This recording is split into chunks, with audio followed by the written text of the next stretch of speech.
parents can help me, but then they paid for sister's luxury honeymoon. I asked, maybe now you can help me? Go away, Dad said. I left, but when fiancé stole their cash, they came.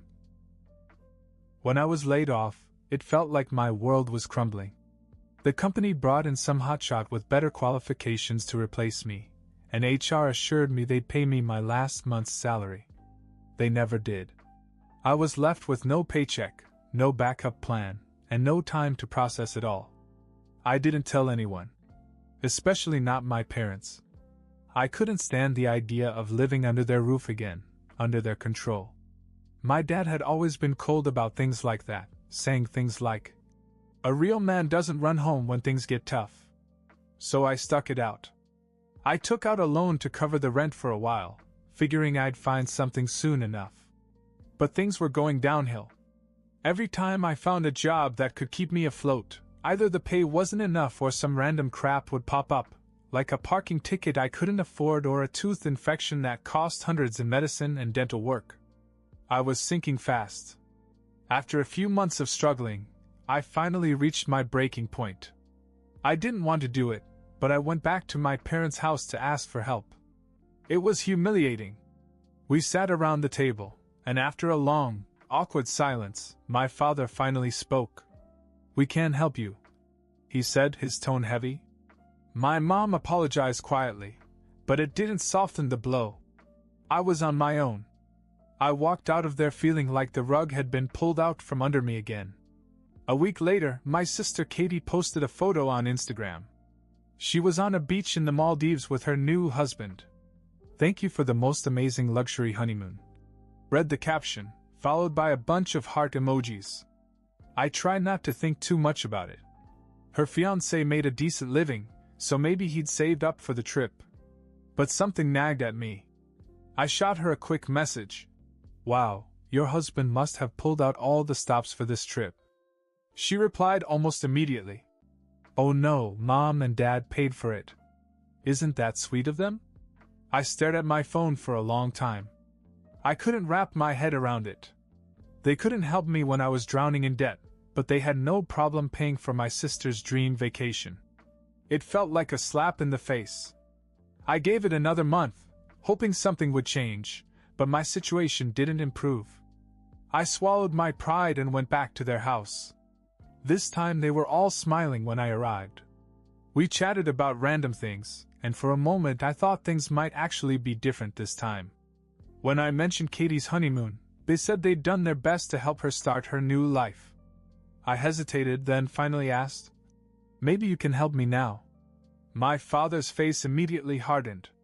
"Go away," he said flatly. "We're not going to help you. You're a man. You need to figure it out for yourself." I didn't argue. I just got up and left.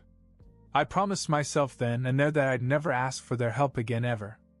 One way or another, I was going to get myself out of this mess. And if they ever needed me, I wouldn't lift a finger. After my father told me to go away, I spent days fending off anger and disappointment. I threw myself into whatever work I could get. In the mornings, I moved inventory in a warehouse. Afternoons, I delivered groceries. Nights, I worked security at a nightclub. I didn't care how exhausting it was, I wasn't going to beg for anything again. But no matter how hard I worked, life had a way of hitting me with expenses. My car broke down again. Then I got a ticket for parking in a zone that had magically become a tow-away zone overnight. I developed this annoying cough, and because I didn't want it to turn into something serious, I went to a clinic. $100 later, I had antibiotics and an even thinner wallet. Just when I thought I couldn't take another hit, I got an email that changed everything. A startup I'd interviewed with months earlier wanted to hire me. They were growing fast and needed someone to run their marketing operations. It was a modern company and the pay was decent. Within 2 months, I was out of debt, paid off my loan, and even had some savings. But just as I was getting a foothold, the chaos from my family began. One night I got a call from my grandmother. "Peter, it's Katie," she said, her voice sharp with worry.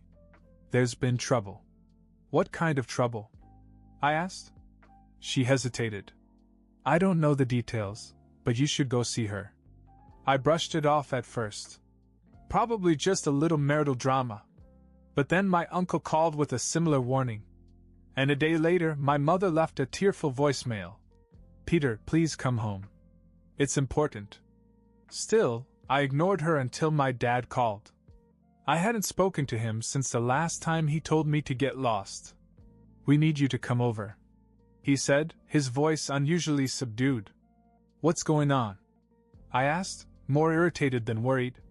It's Katie, he said. Her husband stole from us. It's serious. That got my attention.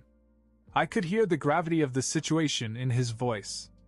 I didn't want to care, but curiosity got the better of me. When I got to the house, I knew something was seriously wrong. My mother was pacing the living room, her face pale and streaked with tears. Katie was curled up on the couch, her eyes hollow, as if she'd been crying for hours. My dad sat stiffly in his recliner, staring off into space. Okay, I said, crossing my arms. What's this about? My dad cleared his throat. Katie's husband, he's gone, he said quietly. Gone? What do you mean, gone? He stole from us, Katie whispered, barely audible. I frowned. Stole what? Like some things from the house? No. My dad cut in, shaking his head. He took everything. Jewelry, emergency cash, and he emptied the savings accounts. All of it. My mom added, her voice shaking. We trusted him with some of our money, and he disappeared. It's over $50,000. $50,000. My brain froze for a second.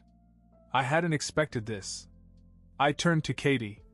Did you have any idea he was capable of this? She shook her head. No. He was perfect. He was kind, thoughtful. He was my husband. I thought I knew him. I couldn't help but feel a bitter pang of schadenfreude. The golden child of the family had been betrayed, and now they were all paying the price. My father sighed deeply. We've already filed a police report, but there's no trace of him. And with so much money gone, we're in serious trouble. He paused, then looked me straight in the eye. Peter, we need your help. I let out a short, humorless laugh. My help? Really? That's funny. Peter, please, my mother said, coming closer. We wouldn't ask if it wasn't serious. I looked between the three of them, my mom begging, my dad swallowing his pride, and Katie too broken to even speak. Part of me wanted to tell them to go away, to remind them how easily they had brushed me aside when I needed help. But another part of me couldn't help but feel conflicted. How exactly am I supposed to help? I asked. Because the last time I checked, I wasn't exactly your go-to guy for emergencies. Before anyone could answer, my phone buzzed in my pocket. I pulled it out. My neighbor's name flashed on the screen. Strange. He never called unless it was urgent. I silenced the call and shoved the phone back in my pocket. I needed to hear what other mess was going to come out of this conversation first. But something in the pit of my stomach told me this was just the beginning. I didn't answer my neighbor's call. Whatever he wanted could wait. There was enough craziness going on around here. I crossed my arms and waited for my parents to explain what kind of help they expected from me. We're in a bind, Peter, my father said, his voice strained. We need money. Katie's accounts were tied up in honeymoon expenses. He wiped them out too. We're stuck. You paid for the entire honeymoon, I said, my voice cold. But you couldn't spare a dime when I was drowning. And now you're coming to me for help? Peter, my mother said quietly. It's not like that. We thought everything would be okay. We didn't know he was capable of this. We trusted him, right? Yes, I understand. But you didn't trust me when I needed you. The room fell silent. My dad's jaw clenched. He hated being called out, but I wasn't going to make it easy for them. Katie finally spoke. I didn't know he was lying to me, Peter. I swear. He told me that everything was under control. I thought he loved me. Her voice broke, and I saw real pain in her eyes. Part of me wanted to keep pushing, to remind them all how much they'd hurt me. But I couldn't shake the fact that Katie was truly broken. This wasn't the spoiled little sister I'd grown up resenting. She looked like someone who had just lost everything. Before I could decide what to say next, my phone buzzed again. Same caller, my neighbor. This time I sighed and answered. Yes? I answered, stepping into the hallway to get some distance. Peter, finally! He said, his voice panicked. You need to come back right away. Your apartment, someone broke in. I froze. What? They broke the door, man. I heard the commotion and called the cops, but it's bad. They tore the place apart. Did they catch them? No. They were gone by the time the cops showed up. But your place, it's a mess. You need to come see it. For a moment I couldn't speak. I felt like the universe was playing a sick joke on me. Just when I thought I was finally ahead, life came swinging again. All right, I'll be there soon. I mumbled and hung up. I took a deep breath and walked back into the living room. I have to go, I said abruptly. Go? Peter, wait, dash. My mom started. Someone broke into my apartment, I explained, cutting her off. So yeah, you're gonna have to figure this out without me. My dad sighed heavily. Peter, please. We'll figure out how to get the money later. But right now we just need you to stay and help us sort things out. Are you kidding me? I snapped. You're asking me to help clean up your mess when my own life is falling apart again? They all stared at me, stunned into silence. For once, I didn't feel small under my father's gaze. I didn't feel like the family failure. I felt like the only one here with his priorities straight. Look, I said, my tone calmer now. I understand that this is bad. But you told me to figure things out when I needed you. Now it's your turn. I'll get back to you maybe. Without waiting for an answer, I grabbed my coat and walked out. When I reached my apartment, I felt a wave of fear. The door had been kicked in and was hanging loosely from its frame. One of the neighbors was standing outside talking to a policeman, who nodded when he saw me. Are you the tenant? The officer asked. Yes. What happened? Looks like a targeted break-in, he said. They weren't after anything random. Probably knew what they wanted. Inside, the place was trashed. Furniture overturned, drawers pulled out and thrown everywhere. But it wasn't random chaos, they were looking for something specific. My laptop and television were untouched. They'd headed straight for my bedroom. I stepped inside, my heart pounding. My safe where I kept important documents and some emergency cash was gone. Any enemies? The cop asked casually, scribbling notes. Not that I know of. But as I looked around at the wreckage, I had a sinking feeling. I didn't know if it was paranoia or instinct, but something told me this wasn't a coincidence. Katie's husband had vanished without a trace, stealing tens of thousands of dollars. Now someone had broken into my home and stolen my safe. Was it possible that these two events were somehow connected? The timing was too perfect to ignore. And I had a feeling things were about to get a lot worse. I spent hours with the cops, but they couldn't give me much hope. No witnesses, no usable prints. They said it was probably an opportunistic theft, and gave me the usual speech about securing valuables. Yeah, thanks, I mumbled as they left. My neighbor hung back, looking worried. Peter, I swear it wasn't random. They didn't touch anything else. They went straight into your bedroom. I nodded slowly. Yes. I noticed. After he left, I sat in the wreckage of my apartment, trying to connect the dots. Could this really have something to do with Katie's husband? Or was it just a freak coincidence? I didn't have any solid answers, but I couldn't shake the feeling that I was in the middle of something bigger than I realized. The safe wasn't worth much, just a few $100s. But inside were my passport, my birth certificate, and a small stash of cash. I thought about all the times Katie had bragged about her husband's business deals. What if one of those deals had gone bad? What if someone was looking for something connected to him? I needed answers, and unfortunately, that meant talking to Katie. The next morning I went back to my parents' house. Katie looked like she hadn't slept at all. She was wrapped in a blanket, sipping coffee with a blank stare. My mom hovered nearby, glancing nervously between us as I walked in. "I need to talk to Katie alone," I said. "Of course," my mother said quickly. "I'll be in the kitchen." She left without arguing. This was new. Usually she couldn't resist inserting herself into every conversation. Katie didn't say anything at first. I pulled up a chair across from her and waited until she finally looked at me. "Did your husband have any enemies?" I asked bluntly. Her brow furrowed. "What do you mean?" "I mean, was he involved in anything shady? Business deals that might have pissed someone off?" She shook her head. "No. He was always so careful about that sort of thing. He hated risk." "Careful? Katie, he stole 50 grand from our family and disappeared. I wouldn't call that careful." Her face crumpled, and for a second I thought she was going to cry again. But instead she gritted her teeth and said, "I didn't know he was capable of this. He seemed perfect. I don't know how I missed it." I sighed. "Look, I'm not here to kick you while you're down. But someone broke into my place last night. They tore the place apart and stole my safe." Her eyes widened. "What? Why would they? I was hoping you could tell me." "I have no idea," she said, shaking her head. "Do you think it has something to do with him?" "I don't know. But the timing is too strange to ignore." She was silent for a moment, thinking.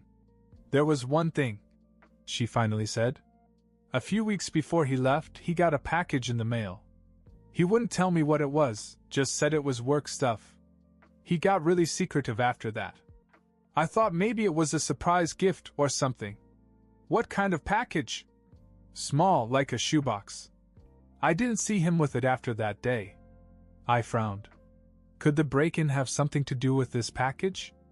Maybe whoever broke into my place was looking for it, thinking I had it. "Anything else strange?" I asked. She hesitated, then said, "He started taking more money out of the bank." I asked why, and he said he was just being cautious. He didn't trust credit cards anymore. I thought it was strange, but I didn't push it. It didn't help much, but it confirmed one thing: her husband had been hiding something. And now whatever he was involved in was bleeding into my life. That night I did some digging. I found one of his old business profiles on the internet. It wasn't much, just a rundown of his past projects.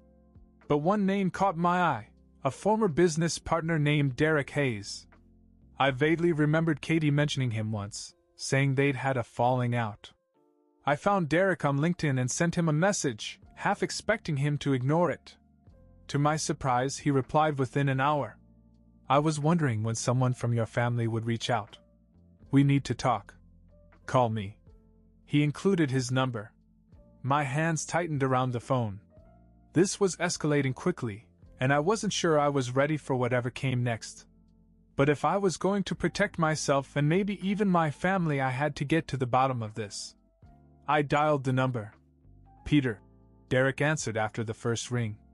"You have no idea what kind of trouble you're in." Derek wasted no time. "Your sister's husband, Ryan?" "Yeah, he's been running a long con," he said. "He cheated on me a year ago, then disappeared. Looks like your family's next." I leaned forward and grabbed the phone. "What kind of scam?" "Investment fraud," Derek explained. He'd convince people to fund bogus projects. Really convincing guy, always kept up appearances. Last time I saw him, he mentioned something about retiring soon. I figured he was planning a big score before he disappeared for good. My mind raced. Ryan had emptied my parents' savings, but that didn't explain the break-in at my apartment. But why would someone break into my apartment? I asked. "Because Ryan's not just running from angry investors," Derek said. "He's running from some people you don't want to mess with. People who want their money back. They probably think you or your family have something valuable, maybe that package he was hiding." The package. Katie's shoebox-sized mystery package. "Do you think they're looking for that package?" "Probably," Derek said. "If they think you have it, you're in their crosshairs." I hung up, my head spinning. This whole mess wasn't just about a runaway husband anymore. It was about a dangerous scam, and now I was caught up in it. But the question was, where was Ryan, and what the hell was he doing with the package? I called Katie the next morning. "Do you remember anything else about the package?" I asked. She paused. "Wait, actually, yes. He put something in the attic of our parents' house around the same time he got the package. He said it was just some old files." My stomach dropped. Of course it was. If Ryan had put whatever he was hiding in the attic, that meant it was still there, and whoever broke into my apartment might be after my parents next. "I'm coming over," I said. When I got there, my mom and dad were already nervous. I quickly explained what was going on, how Ryan had tricked dangerous people, how someone might come looking for the package he'd hidden. My father's face darkened with fear. We climbed into the attic, the dusty smell overwhelming. After a few minutes of searching, Katie called out, "I found something." She pulled out an old box marked "Documents." Inside, under some papers, was a small locked box. It matched her description of the package perfectly. "Let's open it," I said. "No key," Katie muttered. We didn't have time to look for one. I grabbed a screwdriver and picked the lock. Inside were several stacks of counterfeit bearer bonds, illegal financial instruments that could be traded anonymously. This wasn't just a scam. Ryan had dabbled in high-stakes financial fraud. No wonder people are after him, I muttered. Just then, my phone buzzed with an unknown number. I hesitated but answered. "Peter, it's Ryan," said the voice on the other end. For a second I couldn't believe it. "You've got to be kidding me." "Listen," he said urgently. "I know you're angry, but I don't have much time. I screwed up. Those bonds in the attic belonged to dangerous people. I was supposed to deliver them, but I ran away. They think your family has them now." "Yeah, I noticed," I snapped. "Do you have any idea how much trouble you've caused?" "I'm sorry," he said, his voice cracking. "But if you give them the bonds, they'll back off. I can send someone to pick them up safely." "Right. And how do I know this isn't another one of your scams?" "Because I'm desperate, Peter. If they find me first, I'm dead." After weighing my options, I decided to call Derek again. He had connections with law enforcement and helped arrange for the bonds to be turned over to the authorities. We set up a meeting at a neutral location under police surveillance. The men who had been chasing Ryan showed up, angry, but eventually backed off when they saw the cops. Ryan didn't come back. He went into hiding. I doubted I'd ever see him again. But at least the threat was over. After that, things slowly returned to normal. My parents were shaken, but they finally admitted how wrong they'd been about me. They apologized not just for the past few months, but for all the years they had put Katie on a pedestal while dismissing my struggles. Katie and I also grew closer. She was rebuilding her life, working through the emotional fallout of being betrayed by someone she thought she knew. As for me, things were finally starting to look up. With the scam behind us, I threw myself back into my job, knowing that I'd fought through the worst that life could throw at me. And this time, I wasn't carrying the weight of resentment. Update. Hey guys, just wanted to say thanks for all the advice and support after my last post. Things have finally calmed down. The fake bonds have been turned over to the authorities and the people who were after us have backed off. Katie is working on getting her life back together, and my parents, well, they've finally started treating me like an equal. We still have problems, but at least they respect me now. As for me, my job is going great, and I finally have some savings. I even got a random bonus last week. It turns out the startup's latest project made a bigger splash than we expected. I'm just focusing on moving forward. Life isn't perfect, but it's a hell of a lot better than it was a few months ago. Thanks again, Reddit. I owe you all. New and unexpected twist. I thought the drama was behind me until a few days later when I got a strange letter in the mail. It was postmarked from some remote town in South America. No name, just a small emblem on the back, an abstract snake wrapped around a tree. Inside was a single line. You've only touched the surface. The debt isn't gone. I stood there in my kitchen, reading the note over and over. What the hell did it mean? Before I could process it, my phone buzzed with another message from an unknown number. Find out who sent this letter. It's bigger than you think. I had a sinking feeling. Just when I thought I was free of Ryan's mess, I might have been dragged into something even deeper.